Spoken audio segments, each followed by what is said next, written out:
Assalamualaikum warahmatullahi wabarakatuh. Perkenalkan, nama saya Pemas dan juga ada teman saya bernama saya Fadil Pujanda. Di sini kami dari kelompok 2 akan menyampaikan materi tentang musyarakah mutanakisah. Baiklah, silakan disimak video berikut ini. Oke. Nah, baiklah, yang pertama yaitu pengertian musyarakah mutanakisah. Musyarakah mutanakisah adalah akad kerjasama antara bank syariah dan nasabah untuk memiliki suatu aset secara bersama-sama. Aset yang dimaksud biasanya berupa rumah, kendaraan, ruko, atau properti lainnya. Dalam akad ini, bank dan nasabah sama-sama mengeluarkan modal untuk membeli aset. Namun, ada satu hal yang membuat MMQ ini berbeda dan unik, yaitu porsi kepemilikan bank akan berkurang sedikit demi sedikit karena nasabah secara bertahap membeli porsi bank sampai akhirnya aset tersebut menjadi 100% milik nasabah. Artinya, hubungan antara bank dan nasabah bukan lagi seperti kreditur dan debitur, tetapi mitra usaha yang sama-sama memiliki barang tersebut pada awal akad. Nah, cara kerja MMQ secara sederhana, yang pertama yaitu bank dan nasabah patungan modal. Misalnya, ingin membeli rumah, bank membayar 80% harga rumah dan nasabah membayar 20% di titik ini. Rumah dimiliki bersama. Nah, yang kedua, nasabah menggunakan rumah tersebut. Karena nasabah memakai rumah, maka nasabah membayar ujrah atau sewa penggunaan kepada bank sesuai porsi kepemilikan bank.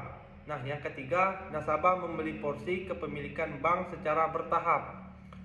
Setiap bulan, nasabah melakukan pembayaran yang terdiri dari pembayaran ujrah atau sewa karena menggunakan aset dan pembelian sebagian porsi kepemilikan bank. Nah, setiap kali nasabah membeli porsi bank, maka porsi bank berkurang dan porsi nasabah bertambah. Nah, yang keempat, bank keluar sepenuhnya dari kepemilikan. Setelah proses cicilan, porsi selesai, akhirnya porsi bank menjadi 0%. Pada saat itu, rumah menjadi 100% milik nasabah. Nah, mengapa disebut mutanakisah? Kata mutanakisah berarti menurun atau berkurang. Yang berkurang adalah porsi kepemilikan bank dalam aset.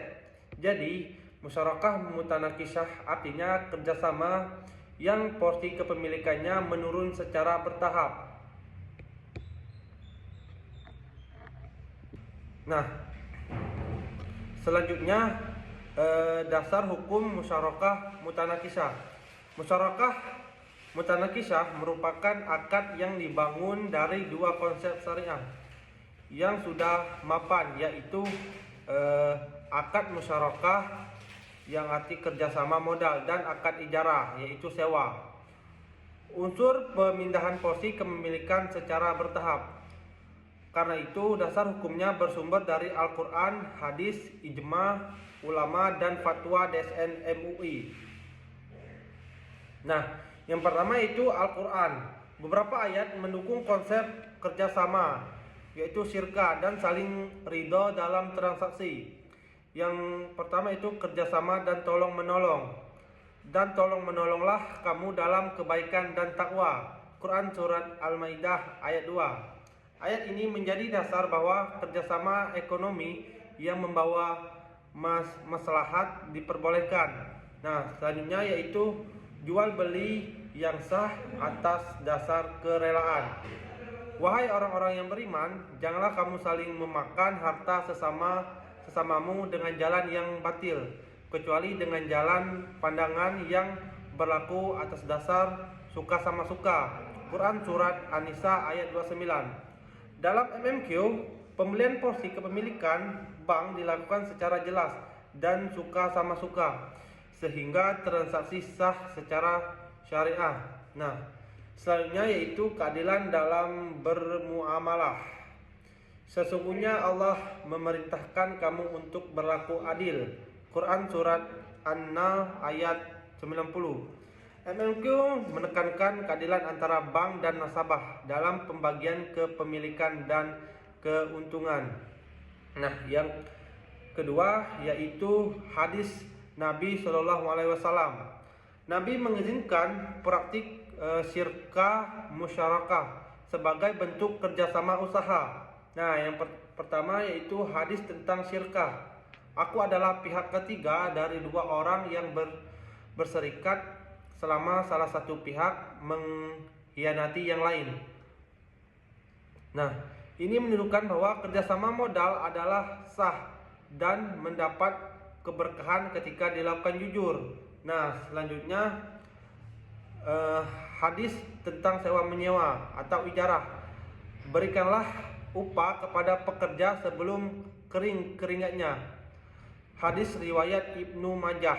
Hadis ini memperkuat keabsahan akad ijarah yang menjadi bagian dari struktur MMQ. Nah, yang ketiga itu ijma dan pendapat ulama.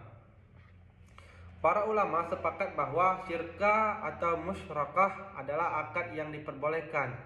Dan yang kedua, ijarah atau sewa adalah akad yang sah. Yang ketiga, kepemilikan dapat berpindah secara bertahap selama jelas dan disepakati. Karena itu, menggabungkan akad musyarakah dan ijarah plus perpindahan porsi kepemilikan bertahap dinilai boleh selama tidak ada unsur gharar atau ketidakjelasan atau riba. Nah, yang keempat, fatwa DSN MUI. Ini adalah dasar hukum yang paling penting dalam praktik perbankan syariah Indonesia. Yang pertama, fatwa DSN MUI nomor 70 atau DSN MUI tahun 2008 tentang musyarakah mutanakisah. Isi pentingnya yang pertama itu menetapkan keabsahan akad MMQ. Yang kedua, menjelaskan aturan mengenai kepemilikan bersama. Yang ketiga, mengatur pembayaran ujrah atau sewa. Yang keempat, menjelaskan mekanisme pengalihan porsi kepemilikan secara bertahap.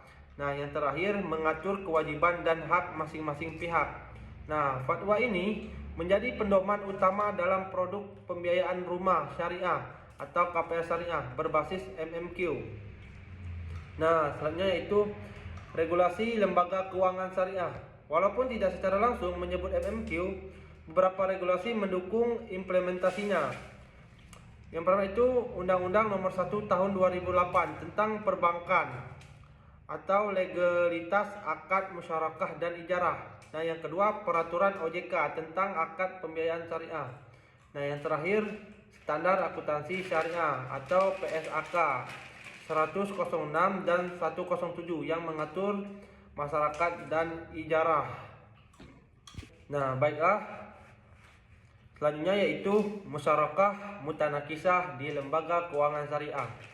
Musyarakah mutanakisah atau MMQ adalah salah satu produk pembiayaan yang banyak digunakan oleh bank syariah, BPRS, dan lembaga keuangan syariah lainnya. Akad ini menjadi pilihan populer karena bebas riba, adil, dan memberikan kepemilikan bertahap kepada nasabah. Nah, di lembaga ini keuangan syariah MMQ biasanya digunakan untuk pembiayaan yaitu rumah KPR syariah, ruko atau rukan, properti produktif, kendaraan, alat produksi, misalnya mesin, kendaraan, operasional, dan lain-lain. Nah, selanjutnya itu konsep dasar MMQ di lembaga keuangan syariah. Di bank syariah, MMQ diterapkan dengan skema yang pertama yaitu kepemilikan bersama. Bank dan nasabah sama-sama memiliki aset. Bank memberikan sebagian besar modal, sedangkan nasabah memberikan sisanya sebagai kontribusi awal. Nah, yang kedua yaitu pembiayaan berdasarkan kemitraan. Bank bukan meminjamkan uang kepada nasabah, tetapi bermitra dalam kepemilikan aset. Inilah perbedaan paling besar dan dari bank konvensional. Nah, yang ketiga yaitu porsi bank menurun. nasabah secara bertahap membeli porsi kepemilikan bank. Setiap cicilan membuat porsi bank menurun, sementara porsi nasabah meningkat. Nah, yang selanjutnya itu ada ujrah atau sewa. Karena nasabah memakai aset yang sebagian masih dimiliki bank, maka bank berhak menerima ujrah atau sewa sesuai porsi kepemilikan. Nah, yang kedua yaitu tahap pelaksanaan MMQ di bank syariah. Yang pertama, nasabah mengajukan pembiayaan. Nasabah mengatur pembiayaan untuk membeli rumah atau aset lain, yaitu bank menilai kelayakan. Bank melakukan analisis. Yang pertama yaitu kemampuan bayar, harga properti, legalitas aset, dan kelayakan syariah. Nah, selanjutnya yaitu penentuan porsi modal. Contoh, bank 80% sedangkan nasabah 20%. Pembagian porsi ini disepakati sejak awal. Nah, selanjutnya yaitu pembelian aset bersama. Bank dan nasabah membeli aset tersebut, statusnya menjadi aset milik bersama. Nah, selanjutnya nasabah menggunakan aset. Nasabah tinggal di rumah atau memakai aset karena bank masih memiliki sebagian porsi. Nasabah membayar sewa sesuai porsi bank. Dan selanjutnya nasabah mencicil porsi bank. Setiap bulan nasabah membayar pembelian porsi bank dan ujrah atau sewa. Nah, seiring waktu porsi bank turun dan porsi nasabah naik. Nah, yang selanjutnya kepemilikan penuh. Ketika porsi bank mencapai 0%, rumah atau aset menjadi 100% milik nasabah. Nah, selanjutnya keunggulan MMQ bagi lembaga keuangan syariah. Yang pertama, bebas riba. Karena tidak menggunakan bunga tetapi menggunakan akad kemitraan atau musyarakah dan sewa ijarah yang sah secara syariah. Nah, yang kedua yaitu resiko terbagi. Di awal resiko kepemilikan juga dimiliki bersama. Bank lebih aman karena tidak menggunakan resiko sendiri. Nah, yang ketiga yaitu produk lebih fleksibel. Bank dapat menyesuaikan, yaitu porsi modal, jangka waktu pembelian porsi, nilai sewa, dan nilai cicilan pembeli porsi. Nah, yang keempat, adil untuk nasabah. Perhitungan sewa jelas dan berdasarkan porsi kepemilikan. Jika porsi nasabah naik, sewa menjadi lebih kecil. Nah, selanjutnya yaitu contoh penerapan di bank syariah kasus sederhana. Misalnya harga rumah misalnya 400 juta. Awal akad bank 80% yaitu 320 juta, sedangkan nasabah 20% yaitu 80 juta. Setiap bulan nasabah membayar sewa sesuai porsi bank 80% di awal dan cicilan pembelian porsi misalnya 1-20% per bulan. Nah, setiap bulan porsi bank menurun dan porsi nasabah meningkat. Nah, selanjutnya akhir masa pembiayaan, bank memiliki 0%, nasabah memiliki 100%. Rumah berpindah ke pemilikan tanpa unsur riba. Nah, selanjutnya yaitu manfaat MMQ bagi nasabah. Yang pertama yaitu cicilan lebih transparan, perhitungan sewa jelas, terhindar dari bunga, cocok untuk pembiayaan jangka panjang, kepemilikan berpindah bertahap bukan menunggu akhir kontrak semata. Selanjutnya yaitu regulasi yang mengatur MMQ di lembaga keuangan syariah. Yang pertama itu Fatwa DSN MUI nomor 73 tahun 2008 tentang musyarakah mutanakisah. Yang kedua, Undang-Undang nomor 21 atau tahun 2008 tentang perbankan syariah. Yang ketiga, Pertojokah tentang produk pembiayaan syariah. Dan yang keempat, PSHK 106 dan PSK 17 untuk pencatatan akuntansi musyarakah dan ijarah. Baiklah, untuk materi selanjutnya akan dijelaskan oleh teman saya yaitu Pemas. Baiklah, di sini saya akan melanjutkan materi dari saudara kita tadi atau Fadil. Ini saya akan melanjutkan materi tentang ketentuan utama dalam Fatwa SDM MUI nomor 73 tahun 2008. tentang musyarakah mutanakisah. Ketentuan utama dalam Fatwa SDN atau MUI tentang musyarakah mutanakisah. Fatwa ini menetapkan aturan tentang bagaimana akad MMQ harus dilakukan agar sesuai syariah, adil dan bebas riba. Di sini saya akan menjelaskan beberapa poin. Ada poin pertama yaitu MMQ adalah akad kerjasama yang porsinya menurun.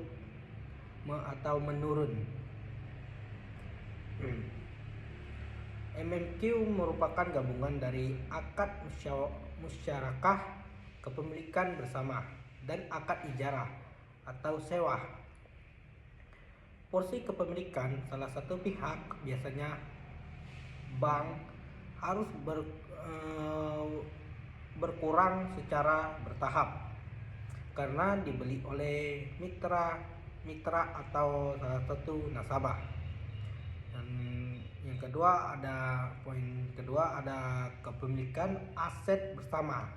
Pada awal akad, bank dan nasabah sama-sama menjadi pemilik aset. Porsi kepemilikan, misalnya 80% atau 20%, harus jelas sejak awal dan disepakati dalam akad. Poin ketiga adalah pembelian porsi secara bertahap. Nasabah boleh membeli porsi kepemilikan bank secara bertahap melalui pembayaran yang terjadwal. Juga harga pembelian porsi harus jelas disepakati dan tidak berubah-ubah tanpa kesepakatan bersama. Dan juga ada ijarah atau sewa. Ijarah atau sewa ini berdasarkan porsi kepemilikan. Selama bank masih memiliki bagian dari aset, nasabah wajib membayar ujrah atau sewa.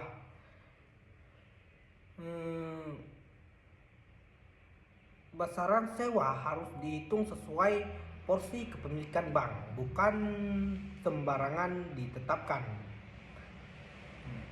Sini ada juga tidak boleh ada dua akad dalam suatu transaksi yang saling mengikat atau menyatu. Akad musyawarah dan akad ijarah harus disepakatkan.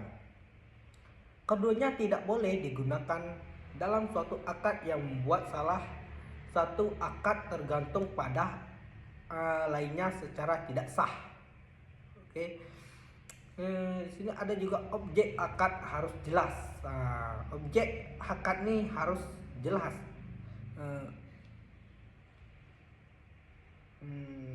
Aset yang jelas ini meliputi halal, jelas spesifikasinya, dan juga diakui nilai dan kepemilikannya.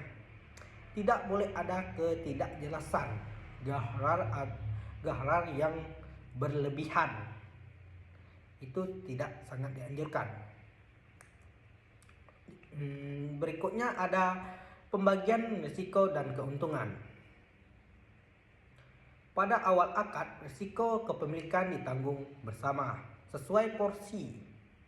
Dalam periode ijarah, risiko operasional sesuai akad sewa disesuaikan dengan kepemilikan aset.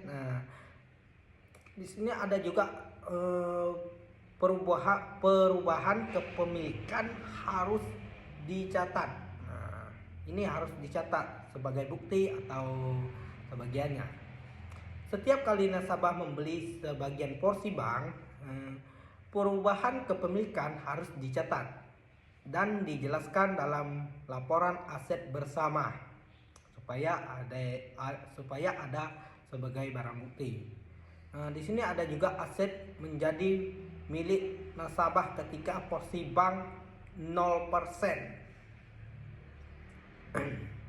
Kepemilikan penuh hanya terjadi jika seluruh porsi bank sudah dibeli oleh nasabah dan akad musyarakah sudah berakhir. Dan juga di sini tidak boleh ada unsur riba, gharar dan zalim. Nah, tidak boleh ada unsur-unsur yang saya sebutkan tadi. Fatwa menekankan jika tidak boleh ada selanjutnya bunga, tidak boleh ada ketidakjelasan aset atau bagiannya, tidak boleh ada pemaksaan atau ketidakadilan pada nasabah. Berikut penjelasan konsep multi akad dalam musyarakah mutakak kisah.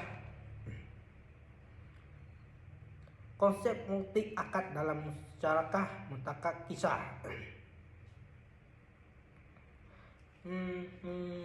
Dalam konsep ini, musyarakah mutakak kisah adalah akad gabungan atau multi akad.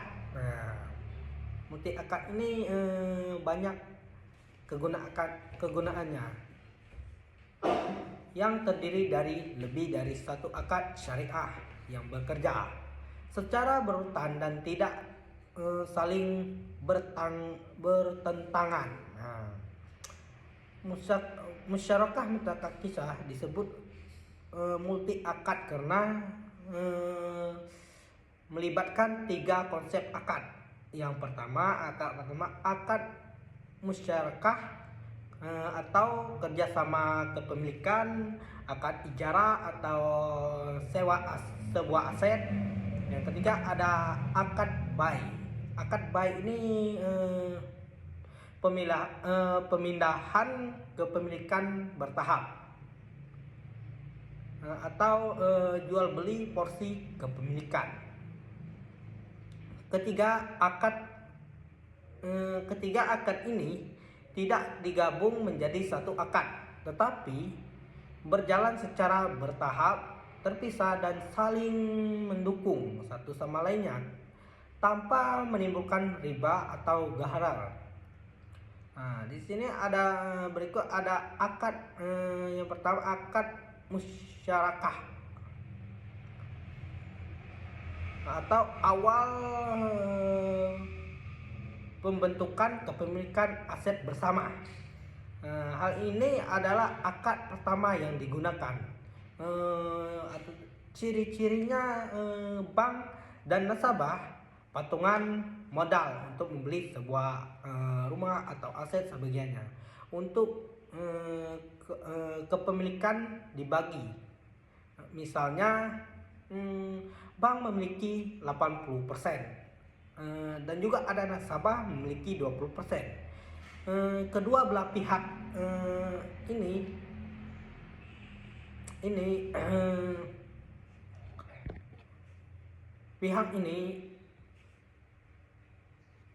dua belah pihak ini menjadi mitra, bukan kreditur atau debitur. Tujuannya menciptakan kepemilikan bersama syarikah secara sah. Yang kedua ada akad ijarah atau sewa aset yang masih dimiliki bank. Setelah aset dibeli bersama, nasabah memakai aset itu karena sebagian aset masih menjadi milik bank. Nasabah harus membayar ijarah atau sewa aset tersebut. Ciri-cirinya ada sewa dihitung sesuai porsi kepemilikan bank. Dan juga ada sewa tidak boleh dihubungkan dengan sisa cicilan seperti bunga. Ijarah harus menjadi akad yang berdiri sendiri dan mengikuti aturan sewa syariah. Tujuannya mengganti pemanfaatan aset milik bank tanpa unsur bunga. Ketiga, ada akad pembelian porsi bertahap atau buy. akad pembelian porsi bertahap atau buy transfer kepemilikan. Ini adalah akad yang membuat porsi bank menurun secara bertahap. Proses ini atau prosesnya setiap bulan nasabah membeli sebagian porsi bank. Dan juga nilai pembelian harus jelas dan disepakati. Pembelian porsi dilakukan berulang atau sampai porsi bank habis. Tujuannya mengalihkan kepemilikan dari bank ke nasabah secara sah tanpa bunga. Bagaimana multi akad ini bisa bekerja atau bisa bekerja sama antara dua pihak? Agar mudah dipahami, ada beberapa berikut alur sederhananya. Misalnya musyarakah, bank dan nasabah membeli sebuah aset bersama. Lalu yang kedua ada ijarah, nasabah memakai aset sehingga membayar sewa kepada bank sesuai porsi bank. Dan juga ada buy, pembeli porsi, nasabah membeli porsi bank sedikit demi sedikit. Akhir akadnya porsinya akan menjadi dari misalnya 70% atau 80% menjadi 0% kepemilikannya. Jadi aset tersebut kepemilikannya 100%, pemilihnya adalah nasabah. Ini ada juga ketentuan multi akad menurut syariah. Agar sah, multi akad ini harus memenuhi beberapa persyaratan utama. Itu syaratannya yang pertama, tidak menjadi satu akad dan bercampur. Dan juga satu akad berakhir lalu akad berikutnya berjalan, bukan digabung sekaligus. Menunggu akad pertama habis lalu dilanjutkan akad berikutnya. Dan juga di sini ada tidak saling memaksa atau mengikat secara haram. Akad musyarakah dan ijarah harus memiliki kontrak yang jelas dan terpisah, tidak boleh digabungkan. Dan juga tidak ada riba atau tambahan bunga. Sewa dihitung berdasarkan porsi kepemilikan, bukan berdasarkan bunga atau pinjaman. Jelas objek, nilai, dan waktu akadnya. Harus jelas dan jelas objek, nilai, dan waktu akadnya. Tidak boleh ada ketidakjelasan gharar.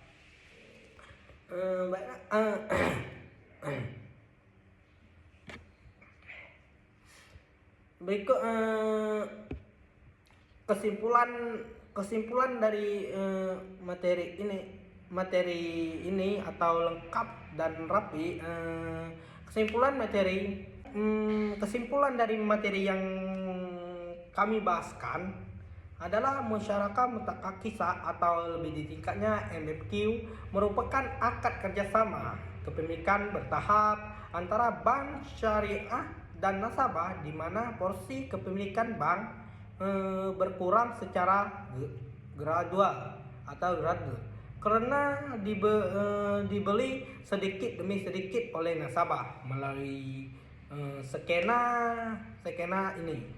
Nasabah dapat memiliki suatu aset seperti rumah, kendaraan, atau alat produksi atau produktif tanpa menggunakan mekanisme riba. Karena transaksi berdasarkan pada prinsip syariah, kepemilikannya harus bersama dan ijarah sewa atau porsi bank atas porsi bank.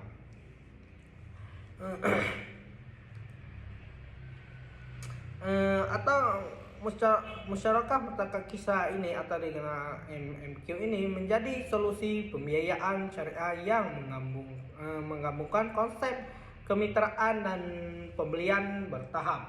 Nasabah menggunakan aset tersebut dan membayar dua hal. Yang pertama, membayar sewa atas porsi milik bank serta cicilan untuk membeli porsi pemilik bank. atau kepemilikan bank. Seiring berjalan waktu, porsi bank menurun dan porsi nasabah meningkat sampai akhirnya menjadi pemilik penuh nasabah tersebut. Skema ini menawarkan beberapa keuntungan atau keunggulan seperti keadilan transaksi, fleksibilitas, dan juga ada nilai sewa yang menurun seiring turun porsi kepemilikan bank. Namun demikian, MMQ ini juga memiliki kekurangan seperti perhitungannya yang lebih kompleks dan perlunya monitoring yang lebih ketat.